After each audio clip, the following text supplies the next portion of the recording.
नेमकं मी हनीमूनला गेलेलो असताना घरात हे असं घडतं. विचार येतो, फार विलक्षण योगायोग आहे नाही का? अच्छा, म्हणजे तुझी खरी सल ही आहे तर ठीक आहे. तुला असं वाटतंय ना की तुमचा हनीमून माझ्यामुळे होऊ शकला नाही? मग मी तुला एक गोष्ट सांगते.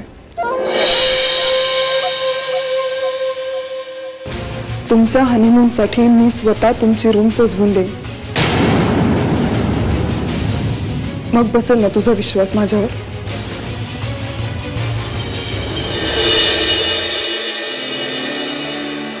आई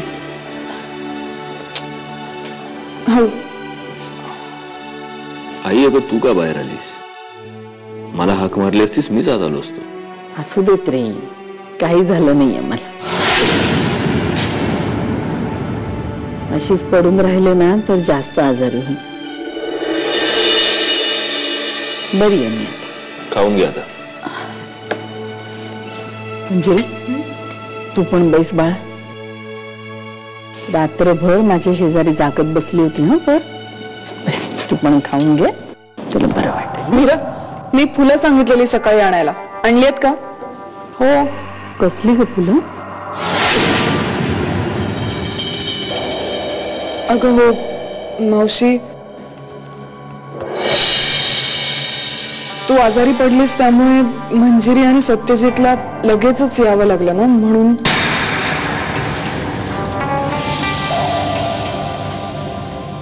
माझ्यामुळे? आई अहो. आई, म्हणून मी स्वतः त्या दोघांची रूम सजवणार आहे.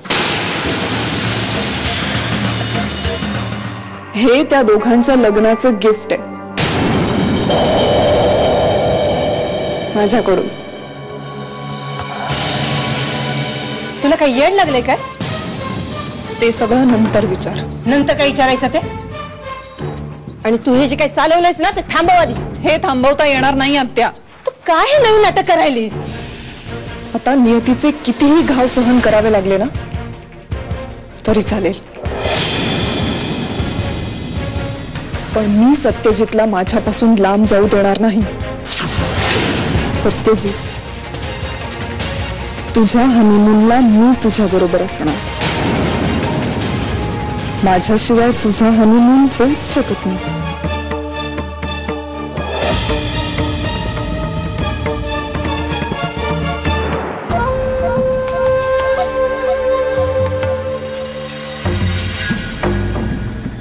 काय झालं? नाही, डोळ्यात काहीतरी गेलं बहुतेक. बघू मी बघ. नाही नाही ठीक आहे आता. आणि तू इथे काय करतेस? तयारी व्हायची अजून. हो, मला एकदा बघू दे ना. नाही, अजिबात नाही. आज ना सत्यजित साठी तू खूप सुंदर दिसायला हवास. मग काय प्लॅन? काय? हा म्हणजे थोडा असं. मंजिरी, किती भोळी आहेस तू. मंजिरी, आज सत्यजित सोबत तुझी पहिली रात्र. तू माझी साडी नेस. तुमच्या सोबत तिथे मीही असेन. चल. कुठे? चल तर माझ्या बरोबर. अगं चल.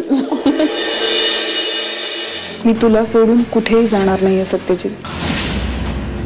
नेहमी तुझ्या बरोबरच राहणार आहे, प्रत्येक क्षणी.